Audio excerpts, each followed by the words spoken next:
নমস্কার, আমি সন্দীপা। শুরু করছি উত্তরের সংবাদ। শুরুতেই দেখে নেব আজকের বিশেষ সংবাদ। বিগত বছরের ইতিহাস ও আজকের তারিখের কথা উল্লেখ করে শহরে কালা দিবস পালন জাতীয় কংগ্রেসের। 2022-এর আজকের দিনেই ছাপ্পা ভোট ও সন্ত্রাসের ইতিহাস লেখা হয়েছিল এই শহরে, যা কখনোই ভুলবে না জলপাইগুড়ির পৌর নাগরিকেরা। অভিযোগ পরাজিত কংগ্রেস প্রার্থীর। এক দশকের বেশি সময় ধরে বঞ্চিত হওয়ার অভিযোগে 3 দফা দাবিতে জেলা শাসকের কাছে স্মারকলিপি প্রদান পার্শ্ব শিক্ষক সংগঠনের পক্ষ থেকে।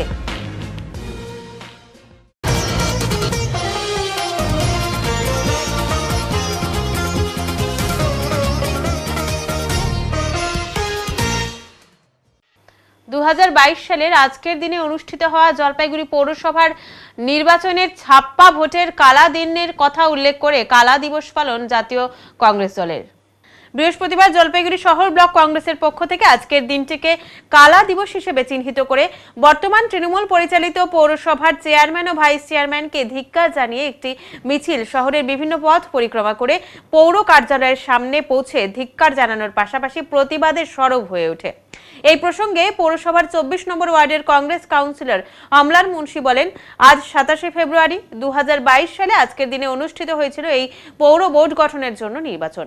আর সেই নির্বাচনকে প্রহসনে পরিণত করেছিল বর্তমান পৌরসভার চেয়ারম্যান ও ভাইস চেয়ারম্যান।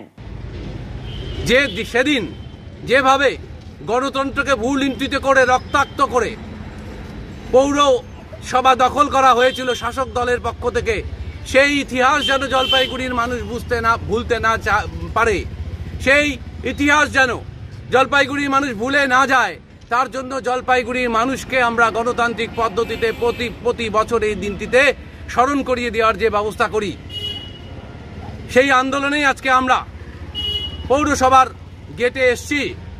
এই পৌর কর্তৃপক্ষকেও একবার স্মরণ করিয়ে দেওয়ার জন্য, আপনারা যারা আজকে পৌরসভার গদিতে বসে আছেন, তারা মানুষের আশীর্বাদে নয়, মানুষের ভোটের দ্বারা নির্বাচিত হয়ে নয়, আপনারা পুলিশ প্রশাসনকে কাজে লাগিয়ে, ডিডির গুন্ডাদেরকে কাজে লাগিয়ে, বকলমে আপনারা ব্যাকডোর দিয়ে মানুষের গণতান্ত্রিক অধিকারকে হরণ করে রক্তাক্ত করে ছাপ্পা ভোট দিয়ে একটা ছাপ্পা সরকার চালাচ্ছেন, সে কথাটা আপনাদের স্মরণ করানো দরকার। সেই প্রয়োজন থেকে আমরা আজকে আবার আপনাদের স্মরণ করাতে আসছি। আপনারা যারা বিরাট পৌরসভার চেয়ারে বসে আছেন, তারা মানুষের আশীর্বাদ নিয়ে বসে নেই, আপনারা ছাপ্পা ভোট নিয়ে বসে আছেন। সেই ঘটনা মনে করে দেওয়ার জন্যই প্রতি বছর আমরা আন্দোলন করি।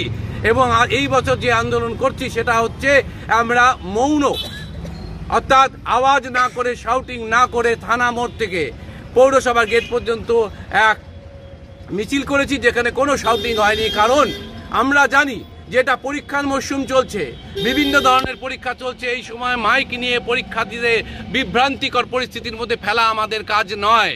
অপরদিকে 2022 সালের পৌর নির্বাচনে সব থেকে বেশি ছাপ্পা ভোট এবং অশান্তির শিকার হয়ে পরাজিত হওয়া 2 নম্বর ওয়ার্ডের কংগ্রেস প্রার্থী জয়ন্তী পাল একরাশ ক্ষোভ উগরে দিয়ে বলেন, বিগত 22 সালে আজকের এই দিনটিকে কোনোদিন ভুলবে না জলপাইগুড়ির পৌর নাগরিকেরা। কারণ আজকের দিনেই প্রথম ছাপ্পা ভোট এবং সন্ত্রাসের ইতিহাস লেখা হয়েছিল এই শহরে, পরবর্তীতে যেটি আদালত পর্যন্ত পৌঁছায়। এবং আমার ওয়ার্ডে যে ফার্মেসি বুথ, যেটা হসপিটাল পাড়ার ওই দিকটায়, ওইখানে 3 ঘন্টা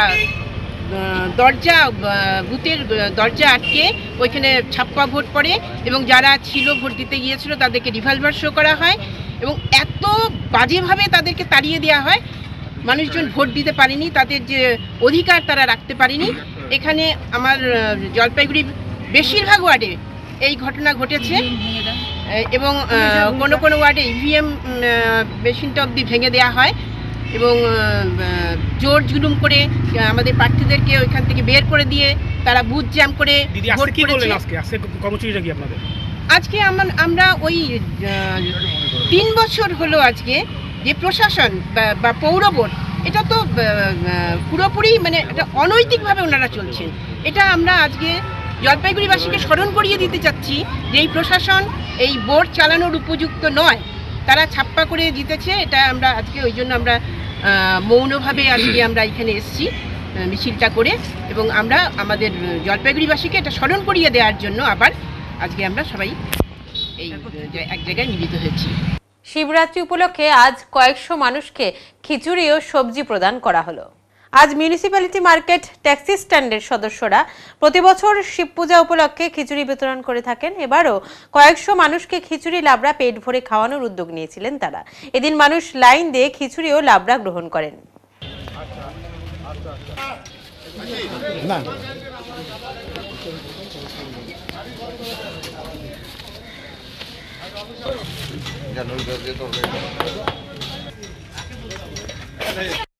ফ্রাঙ্কওয়েল দিবসে রক্তদান শিবির। আজ জেলা ক্রীড়া সংস্থার দপ্তরে রক্তদান শিবিরের আয়োজন করা হয়েছিল। জলপাইগুড়ি জেলা ক্রীড়া সংস্থার মানবিক উদ্যোগ। এই শিবিরে এসে নারী পুরুষ সকলেই রক্তদান করেন। বর্তমানে জলপাইগুড়ির ব্লাড ব্যাংকে রক্তের সংকট রয়েছে, আর এই রক্ত সংকটের কথা মাথায় রেখে জলপাইগুড়ি জেলা ক্রীড়া সংস্থার আজকের কর্মসূচি একটি মানবিক উদ্যোগ। জলপাইগুড়ি মেডিকেল কলেজ ও হসপিটালের চিকিৎসকরা শিবিরটি পরিচালনা করেন। সংগৃহীত রক্ত ব্লাড ব্যাংকে পাঠানো হয়েছে। মূলত আজকের এই রক্তদান শিবিরে খেলোয়াড়রা ছাড়াও সাধারণ মানুষ এসেও রক্ত দিয়েছে। সিএবি ফ্র্যাঙ্ক ওরেল ডে পালন করে সমস্ত জেলাগুলোকে নিয়ে পশ্চিমবাংলার বুকে। আজকে আমরা ঠিক করেছি যে আজকে আমাদের এই ডেটা পালন করব। জেলা ক্রীড়া সংস্থা তারা উদ্যোগে সিএবি সমস্ত ব্যবস্থা করছে এবং আমরা উদ্যোগ নিয়েছি এবং আজকে রক্তদান শিবির আমরা করছি যাতে হসপিটালকে আমরা সাহায্য করতে পারি। জেলা ক্রীড়া সংস্থা এই উদ্যোগ নিয়েছে। কতটা আশা করছেন ইউনিট? আমরা অন্তত 50টার মতো আশা করছি, আরও বেশি হবে। আমরা সমস্ত ক্লাবকে বলেছি এবং ক্লাবগুলো আসবে এবং জনসাধারণ আসছে। সকালবেলা এক ভদ্রমহিলা আসলেন, এসে নিজের স্বইচ্ছায় রক্ত দিয়ে গেলেন। এখানে কি বেশিরভাগ কি খেলোয়াড়রাই রক্ত? খেলোয়াড়রা, অভিভাবক, তারপরে জলপাইগুড়ির সাধারণ মানুষ সবাই দেয় যে জেলা ক্রীড়া সংস্থাকে। এই প্রথম বিশেষ চাহিদা সম্পন্ন ছেলে ও মেয়েদের জন্য ব্যাটারি চালিত গাড়ি প্রদান করা হয় সক্ষম উত্তরবঙ্গ প্রান্তের পক্ষ থেকে। সক্ষম উত্তরবঙ্গ প্রান্তের উদ্যোগে আজ বিশেষ চাহিদা সম্পন্ন ছেলে ও মেয়েদের জন্য বিশেষ গাড়ি প্রদান করা হয়। এদিন বেশ কয়েকজনের হাতে ব্যাটারি চালিত গাড়ি এই শিবির থেকে প্রদান করা হয়। এছাড়াও প্রায় 5 শতাধিক দিব্যাঙ্গ ভাইদের হাতে হুইল চেয়ারও প্রদান করা হয়। আগামী 3 দিন চলবে এই ক্যাম্প। জলপাইগুড়ি পৌরসভার 22 নম্বর ওয়ার্ডের বন্ধু সমিতি ক্লাব ও পাঠাগারের সামনে এই শিবিরের আয়োজন করা হয়। আজকের এই দিনে ব্যাটারি চালিত গাড়ি বেশ কয়েকজনকে প্রদান করা হয়। এছাড়াও কয়েকজনকে হুইল চেয়ার দেওয়া হয়। আগামী 3 দিন চলবে এই বিশেষ ক্যাম্প। আমাদের সক্ষম উত্তরবঙ্গ প্রান্তের পক্ষ থেকে সিকিম সিআরসির সহযোগিতায় যে দিব্যাঙ্গজন এবং 60 ঊর্ধ্ব বয়স্ক লোকদের সামগ্রী বিতরণ হচ্ছে, তার আজকে প্রথম দিন। আমাদের অ্যাসেসমেন্ট ক্যাম্প 1 মাস আগে হয়েছিল। তা আমরা আজকে অনেকগুলোই হুইল চেয়ার, প্রায় 40টার উপরে হুইল চেয়ার, 40 না 50টার উপরে হুইল চেয়ার এবং ট্রাইসাইকেল, ব্যাটারি চালিত ট্রাইসাইকেল এবার আমরা প্রথম দিলাম।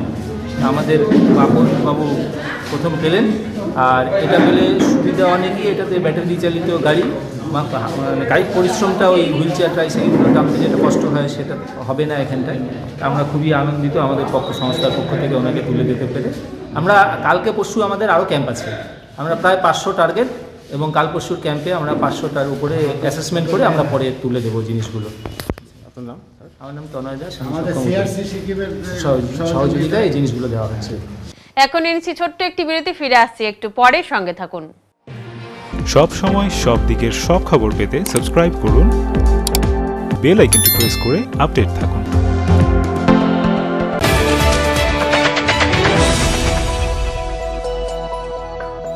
আপনি কি ব্যবসা করতে চান? Jalpaiguri new Hindustan soap and chemicals এর সঙ্গে লাভজনক ব্যবসার রয়েছে সুবর্ণ সুযোগ।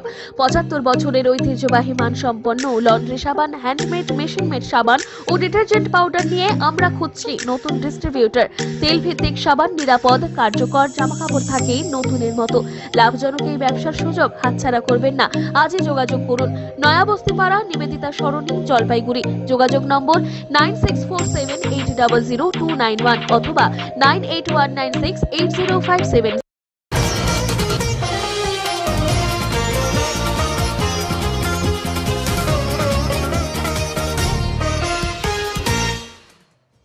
বঞ্চিত পার্শ্ব শিক্ষকদের জেলা শাসক দপ্তরে অভিযান। এক দশকেরও বেশি সময় ধরে আর্থিকভাবে বঞ্চিত হয়ে বৃহস্পতিবার জলপাইগুড়ি জেলার পার্শ্ব শিক্ষকরা সংগঠনের পক্ষ থেকে 3 দফা দাবিতে জেলা শাসকের কাছে স্মারকলিপি প্রদান করেন। এদিন জেলা শিক্ষা আধিকারিক কার্যালয়ে সমবেত হয়ে নিজেদের দাবিগুলোকে সামনে রেখে মিছিল করে জেলা শাসকের দরবারে হাজির হয়ে নিজেদের দাবি পেশ করেন। তারা নিজেদের বঞ্চনার কথা তুলে ধরে জনৈক পার্শ্ব শিক্ষিকা বলেন, আমরা ভোটের কাজ করি, বিএলওর কাজ করি, এমনকি বাড়ি বাড়ি ঘুরে শিশুদের স্কুলমুখী করি, অথচ দীর্ঘ সময় ধরেই আমরা বঞ্চিত। অপরদিকে বঞ্চিত পার্শ্ব শিক্ষক সংগঠনের জেলা আহ্বায়ক কমল বারুই বলেন, মূলত আমাদের বেতন বৃদ্ধির দাবি, কারণ রাজ্য সরকারের বাজেটে আমাদের জন্য বরাদ্দ বাড়ানো হয়নি। অ্যাকচুয়ালি সারা রাজ্যে যে পার্শ্ব শিক্ষকরা আছে সেই পার্শ্ব শিক্ষকদের বেতনের দাবি, মূল দাবি হলো আমাদের বেতন বৃদ্ধি হয়নি বাজেটে, তাই আমাদের বেতন বৃদ্ধি করতে হবে। এই মূল দাবিকে সামনে রেখে আজকে আমাদের জমায়েত। আর কি দাবি রয়েছে এছাড়াও মেডিকেল লিভ সঞ্চয়ের অধিকার দিতে হবে, সিসিএল লিভ আছে, ট্রান্সফারের ব্যবস্থা করতে হবে, যারা মৃত যে পার্শ্ব শিক্ষকরা আছে তাদের পরিবারে একজনকে চাকরি দিতে লাগবে। এইরকম 11 দফা দাবি নিয়ে আমাদের আজকে ডেপুটেশন। এর আগেও তো আপনারা এসেছিলেন, আন্দোলন করেছিলেন, ফল কতটা হলো? দেখুন, আন্দোলন করে যাওয়ার ফলে কিছু একটা আমরা ফল সেইভাবে আমরা এই মুখ্যমন্ত্রীকে সাড়া পাইনি, তাই আমাদের লড়াইটা আগামী দিনে আরো এখন যেরকম লড়াই চলছে আগামী দিনে সেরকম লড়াই চলবে। কি নাম আপনার? কমল বারুই। কোন দায়িত্বে আছেন? বঞ্চিত পার্শ্ব শিক্ষক কমিটির পক্ষ থেকে জেলা কমিটির আহ্বায়ক। জলপাইগুড়ি কোতোয়ালি থানার পুলিশের অভিযানে নদী থেকে অবৈধভাবে বালি তোলার অভিযোগে একটি ট্রাক্টর আটক সহ গ্রেপ্তার করা হলো এক ব্যক্তিকে। কোতোয়ালি থানা সূত্রে জানা গিয়েছে, আজ সদর ব্লকের অমরখানা এলাকায় যমুনা নদীতে নেমে কিছু ব্যক্তি অবৈধভাবে বালি তুলছিলেন। পুলিশের মোবাইল ভ্যানে এই খবর আসার সঙ্গে সঙ্গে ঘটনাস্থলে এএসআই অমিত কুমার রায় সহ পুলিশের টিম পৌঁছায়। পুলিশকে দেখতে পেয়ে কিছু লোক সেখান থেকে পালিয়ে যেতে সক্ষম হয়, তবে চালককে ট্রাক্টর সহ আটক করতে সক্ষম হয় পুলিশ জানায়, অভিযুক্ত চালক স্বীকার করে যে সে তার মালিকের কথা মতো অবৈধভাবে বালি তোলার কাজ করছিল। এমনকি নদী থেকে বালি তোলার প্রয়োজনীয় নথি সহ ট্রাক্টরের কাগজ অভিযুক্ত দেখাতে পারেনি। ট্রাক্টর বাজেয়াপ্ত করার পাশাপাশি চালককে গ্রেপ্তার করা হয়েছে। নির্দিষ্ট ধারায় মামলা রুজু করে তদন্ত শুরু করেছে জলপাইগুড়ি কোতোয়ালি থানার পুলিশ। চিকিৎসার অভাবে এক প্রকার শারীরিক প্রতিবন্ধকতার শিকার এক রত্তি। আলিপুরদুয়ার জেলার মাদারিহাট বীরপাড়া ব্লকের ডিমডিমা চা বাগান এলাকার ছোট্ট ফরিদা খাতুন এখনো ভুগছে এক ভয়াবহ দুর্ঘটনার পরিণতিতে। জন্মের মাত্র 2 মাস 7 দিনের মাথায় একটি অগ্নিকাণ্ডের ঘটনায় গুরুতর আহত হয় ফরিদা। জানা গেছে, সেদিন শিশুটির মা ফিরোজা খাতুন ও তার বাবা ঘরের বাইরে ছিলেন। হঠাৎ খাটের পাশে থাকা হ্যারিকেন থেকে আগুন ধরে যায়। আগুনের একটি শিখা ফরিদার মাথার এক পাশকে ঝলসে দেয়। সঙ্গে সঙ্গে তাকে উদ্ধার করে বীরপাড়ার রাজ্য সাধারণ হাসপাতালে নিয়ে যাওয়া হয়, কিন্তু সেখান থেকে জলপাইগুড়ি মেডিকেল কলেজের অধীন সদর হাসপাতালে রেফার করে দেওয়া হয় তাকে। কিছুদিন চিকিৎসার পর হাসপাতাল থেকে বাড়িতে ফিরতে হয় ছোট্ট ফরিদাকে এবং পরামর্শ দেওয়া হয় উন্নত চিকিৎসার জন্য অন্য কোথাও নিয়ে যাওয়ার। প্রয়োজনীয় চিকিৎসার অভাবে আজও অস্বাভাবিক জীবন থেকে ফিরতে পারেনি ফরিদা বলে পরিবার সূত্রে দাবি। সে হাঁটতে পারে না, কথাও বলতে পারে না, এমনকি চোখেও সে দেখতে পারে না। এদিকে ফরিদার বাবা তাদের ছেড়ে অন্যত্র চলে গিয়েছে বলে সূত্রের খবর। অভাব অনটনের মাঝেও মা ফিরোজা খাতুন শিশুটিকে আগলে রেখেছেন, তবে চিকিৎসার ব্যয়ভার বহন করা তার পক্ষে অসম্ভব। তিনি সমাজের সহৃদয় ব্যক্তি, সরকার ও বিভিন্ন সংস্থার কাছে সাহায্যের আবেদন করেছেন, যাতে তার সন্তানের চিকিৎসা করানো সম্ভব হয়। যোগাযোগের নাম্বার 9932528662।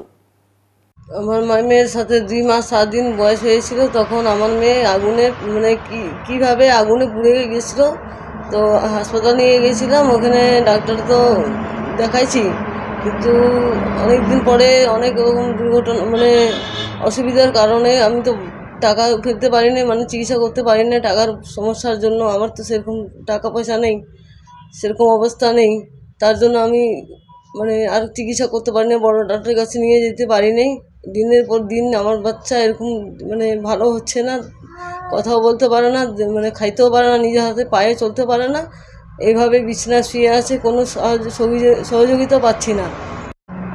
কোনো ব্যক্তি বা কোনো সংস্থা কোনো যদি থাকে, তাহলে কোনো সহযোগিতা যদি করেন তাহলে আমি একটু উপকৃত হব। আচ্ছা, এই বাচ্চাটা কি হাঁটা চলাও করতে পারে না? না, সারাদিন শুয়ে থাকে। আপনার নাম? ফিরোজা খাতুন।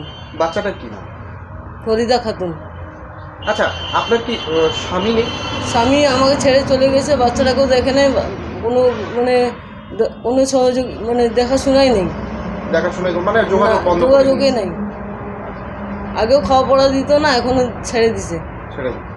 কোন জায়গা এটা? এটা দিন্নিমা চা বাগান, নিউ লাইন। বিঘার পর বিঘা বাঁধাকপির ক্ষেত বসিয়ে দিচ্ছে খোদ চাষিরা। ফলে বাঁধাকপির ক্ষেত এখন ছাগল গরুদের দখলে, ফলে কয়েক লক্ষ টাকার ক্ষতির সম্ভাবনা। বাঁধাকপির ক্ষেত এখন ছাগল গরুদের দখলে, কৃষকরা নিজেরাই নষ্ট করে দিচ্ছে বাঁধাকপির ক্ষেত, পাচ্ছে না দাম। একদিকে যেমন বাজারে দাম নেই বাঁধাকপির, তাই এখন গরু ছাগলকে বাঁধাকপির ক্ষেতে নিয়ে বিঘার পর বিঘা নষ্ট করে খাওয়াচ্ছে খোদ চাষিরা। চাষিরা বলেন, গত বছর বাঁধাকপির কিছুটা দাম পেলেও এবছর বাঁধাকপির দাম একেবারেই নেই। ঋণ নিয়ে বিঘা বিঘা জমি বাঁধাকপি চাষ করা হয়েছিল, কিন্তু বাঁধাকপির দাম একেবারেই নেই বাজারে। এখন 2 থেকে 3 টাকা কেজি দরে বিক্রি হচ্ছে বাঁধাকপি। বাইরে বাঁধাকপি বিক্রি করতে হলে দাম একেবারেই নেই, তার মধ্যে রয়েছে ক্যারিং খরচ। সব মিলিয়ে খরচ কিছুটা হলেও ওঠে না, তাই বাধ্য হয়ে এখন গরু ছাগলকেই বাঁধাকপি খাওয়ানো হচ্ছে। পুরো ক্ষেত নষ্ট হয়ে গেলে আবার নতুন ফসলের জন্য চাষ হবে। কতটা ক্ষতি হলো কি বলবেন? এখানে প্রচুর ক্ষতি হয়েছে, ঠিক আছে, যে হিসাবে ক্ষতি হয়েছে কি বলবো, ঠিক আছে। ওনার হয়তো যে যদি একটা কোনো রকম ছোটোখাটি সহযোগিতা বা সাহায্য পাওয়া যায় তাহলে খুব একটু উপকৃত হতো উনি, ঠিক আছে। ধরেন প্রায় 80,000 টাকা যদি উনি খরচ করে থাকেন, সেক্ষেত্রে 1,000-10,000 টাকা বিক্রি করছে, তার 70,000 টাকা এখনো পর্যন্ত লসে চলতেছে। এবার এরকম যদি প্রতিটা ফসলের মধ্যে যদি সঠিক দাম যদি না পায় তাহলে তো না, ঠিক আছে।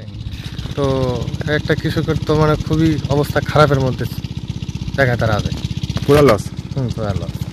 এই যে পরিশ্রম করে টাকা করে বাঁধাকপি লাগিয়েছিলেন, তো কি লাভ হলো? এখনো তো দাম নাই, আর বিক্রি করা হয় না অতটা। এখন বাজারের দাম কত বলতেছে? তো দাম ওইগুলো তো বিক্রি করে আমার শ্বশুর। হ্যাঁ, না, এই যে কতটা ক্ষতি হলো, এখন তো ছাগল গরু খাচ্ছে। এখন কি করব, ছাগল গরু না খাই কি করবি? পুরো টাকাই লস। লসের আন্ডার কি করব? আচ্ছা, এটা কি সব জায়গায় আপনাদের এলাকায় না আপনার? হ্যাঁ, আমাদের কেন, অনেকেরই। ওইদিকে তো প্রচুর করছে, আমাদের তো এইটুকু করছে। আচ্ছা, ওইদিকে বেশি আছে। ক্ষতির সম্মুখীন হলেন, এই যে এতদিন পরিশ্রম করলেন, টাকা কি করবো এখন? বললাম দাদা, আপনার নাম? আমার নাম রুকি দাস। এই যে বাবু, এই যে আপনি কত বিঘা জমিতে কপি চাষ করেছিলেন? আমি এখানটায় 2 বিঘা জমি চাষ করছি। কত টাকা খরচ হয়েছিল? হ্যাঁ, প্রায় 70 থেকে 80,000 টাকা ধরুন। আর এখন এই পরিস্থিতি কি? পরিস্থিতি খুবই খারাপ।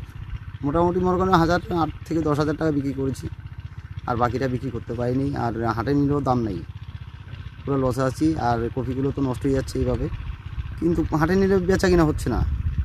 গরু ছাগলকে খাওয়াচ্ছেন? গরু ছাগলকে খাওয়াচ্ছি, মানুষের ছাগলের জন্য গরুর জন্য নিয়ে যাচ্ছি। এই যে ক্ষতিটা হলো, কি করবেন? এই ক্ষতিটা পূরণ দেবো কি করে? ক্ষতিটা কি করব বলুন? আমরা তো চাষ করতেই হবে, আমাদের তো আর চাকরি বাকরি নেই।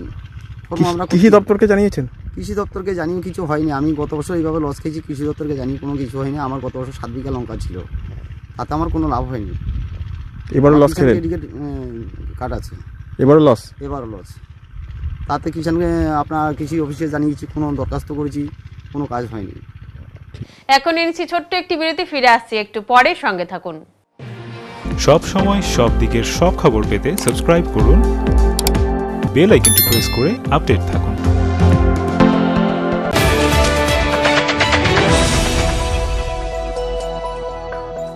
জলপাইগুড়ি শহরে মনোরম পরিবেশে বিশাল হল ঘর, সঙ্গে লন সহ একাধিক সুবিধা নিয়ে হাজির জলপাইগুড়ি ক্লাব কোম্পানি। শহরের মধ্যেই বিয়ে, অন্নপ্রাশন, যে কোনো সামাজিক অনুষ্ঠানের জন্য এখানে স্বল্প মূল্যে ভাড়া নিতে পারেন। বিশেষ দিনটিকে আরো বিশেষ করে তুলতে সত্বর যোগাযোগ করুন।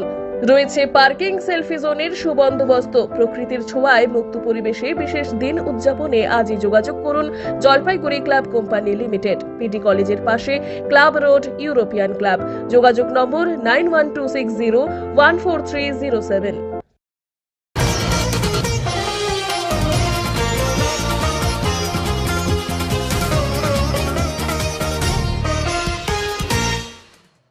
এখন আবহাওয়া সংবাদ।